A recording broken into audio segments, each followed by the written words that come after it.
कड़वा है लेकिन सच है। नंबर 1, पहचान से मिला काम थोड़े समय के लिए रहता है, लेकिन काम से मिली हुई पहचान उम्र भर के लिए रहता है। नंबर 2, बोलने से पहले सोचना और बोलने के बाद सोचना, दोनों शब्दों में थोड़ा ही हेरफेर है, लेकिन इनका असर बहुत बड़ा होता है। जो बोलने से पहले सोचता है वह कभी गलत नहीं बोल सकता, लेकिन जो बोलने के बाद सोचता है अक्सर वह अपनी ही बातों की वजह से परेशानियों में फंस जाता है। हमेशा कुछ भी बोलने से पहले सोचना ही हमारे लिए बेहतर है। नंबर 3, किसी के घर में आग लगाने वालों के लिए बड़ी सुंदर बात कही है किसी ने कि अगर आग लगाने वालों, ध्यान से सुन लो, अगर हवा का रुख बदल गया तो यह आग तुम्हारे घर की तरफ भी जरूर जाएगी। नंबर 4, एकांत भी बड़ा शानदार समय होता है। एकांत में हम अपने आप से मिलते हैं, कहीं किसी भीड़ में नहीं खोते। एकांत वह शुभ समय होता है जिसका सदुपयोग किया जाए तो आपको बहुत आगे तक लेकर जाएगा, क्योंकि एकांत में हमारा मस्तिष्क जोरदार तरीके से काम करता है। नंबर 5, बच्चों से विनम्र निवेदन है कि हमेशा अपने घर के हालात को देखकर चलना सीखो। आपके दिखावे के चक्कर में माता पिता कई बार कर्ज में डूब जाते हैं। नंबर 6, एक पिता के कुछ शब्द जो हर घर में सुनाई देता है। चाहे जो भी त्यौहार हो, सबके लिए कपड़े लाने वाले पिता ही होते हैं, लेकिन अपने लिए हमेशा उनका यही कहना होता है कि मेरे पास बहुत कपड़े हैं, मुझे ज़रूरत नहीं। एक माँ के कुछ शब्द जो हर घर में सुनने को मिलता है। अगर घर में खाना कम पड़ जाए तो वह माँ ही होती है जो सबसे पहले कहती है कि आज मुझे भूख नहीं है, वह माँ ही होती है।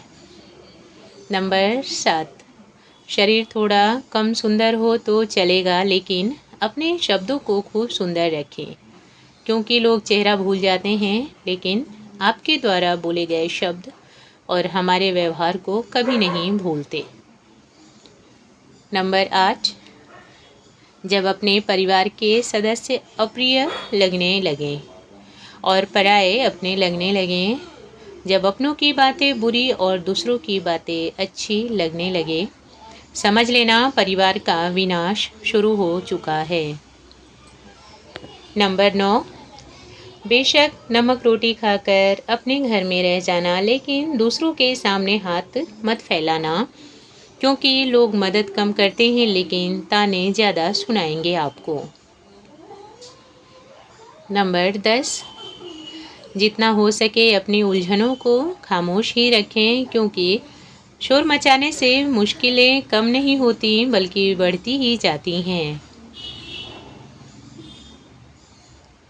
नंबर 11, अपने कामों में व्यस्त रहें। यह हमारे आधा दुख कम करने का सबसे बड़ा इलाज है, क्योंकि हम जितना ही अपने दिमाग को खाली रखते हैं, यह इधर उधर की बातों में उलझता रहता है। इसलिए अपने दिमाग को सकारात्मक रखें और अच्छे कामों में खुद को व्यस्त रखें। यह आपको ऊर्जा से भरपूर रखेगा। नंबर 12, जब हम अपने ऊपर विश्वास करने लगते हैं तो हमारी मेहनत भी रंग लाने लगती है और फिर शुरू हो जाता है जीवन में चमत्कार होना। अपने ऊपर विश्वास रखना, अपने अंदर एक सकारात्मक ऊर्जा रखना, यह हमें आगे बढ़ाने में सहायता करती हैं। नंबर 13, सूरज से सुंदर होना मायने नहीं रखेगा अगर आपका व्यवहार और आपका संस्कार सुंदर ना हो। नेक्स्ट है, नियत साफ और मकसद सही हो तो किसी ना किसी रूप में नारायण हमारी मदद जरूर करते हैं, बस सही समय आने का प्रतीक्षा करें। नंबर 15, जब तक आप अपनी आर्थिक स्थिति, शरीर और मन की स्थिति को ठीक नहीं कर लेते, तब तक लोगों से दूरी बनाकर रहना ही ठीक है। नंबर 16, चक्रव्यूह रचने वाले अपने ही होते हैं, गैरों से क्या लेना देना, इस बात का साक्षात प्रमाण है महाभारत। कल भी यही होता था, आज भी यही होता है। नेक्स्ट है, अगर आप यह ठान लेते हैं कि मुझे अब हमेशा अच्छा सोचना है, तो सबसे पहले किसी के बारे में बुरा सोचना बंद करें।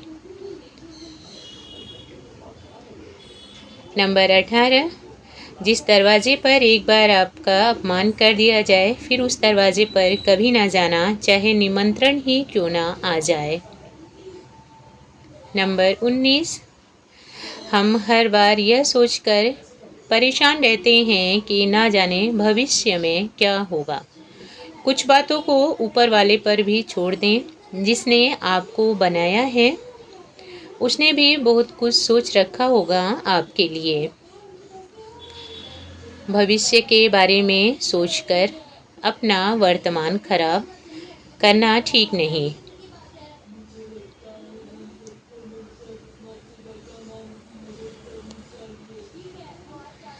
नंबर 20, जिसके पास बहुत कम है लेकिन फिर भी वह बहुत खुश है, वास्तव में वही धनवान है, क्योंकि उस व्यक्ति के पास संतुष्टि नाम की बहुमूल्य वस्तु है।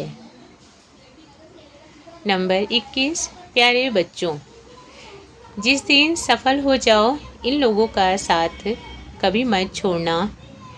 सबसे पहले आते हैं आपके माता पिता, दूसरे आपके गुरु, और तीसरे वह लोग जिन्होंने आपके संघर्ष के समय में आपका साथ दिया था। हमेशा इन लोगों के हाथ थामे रखना। नंबर 22, अगर आप किसी को अपना दिल खुश करके और पूरी श्रद्धा से आशीर्वाद देते हैं, तो वह आशीर्वाद आपको भी लगता है। किसी को आशीर्वाद देने में कंजूसी ना करें, क्योंकि हम जो कुछ भी दूसरों को देते हैं वही हमको मिलता है। इसमें आशीर्वाद भी शामिल है।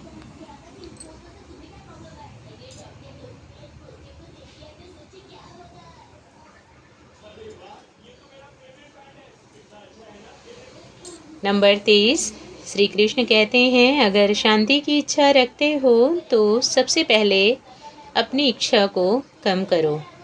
ज़रूरत से ज़्यादा इच्छाएं हमारे दुख का कारण बनती हैं। आज की वीडियो में इतना ही। आशा करती हूँ आप सबको मेरी वीडियो पसंद आई होगी। अगर वीडियो अच्छी लगती है तो लाइक और शेयर करें और मेरे चैनल को सब्सक्राइब अवश्य करें। धन्यवाद। राधे राधे। जय श्री कृष्णा।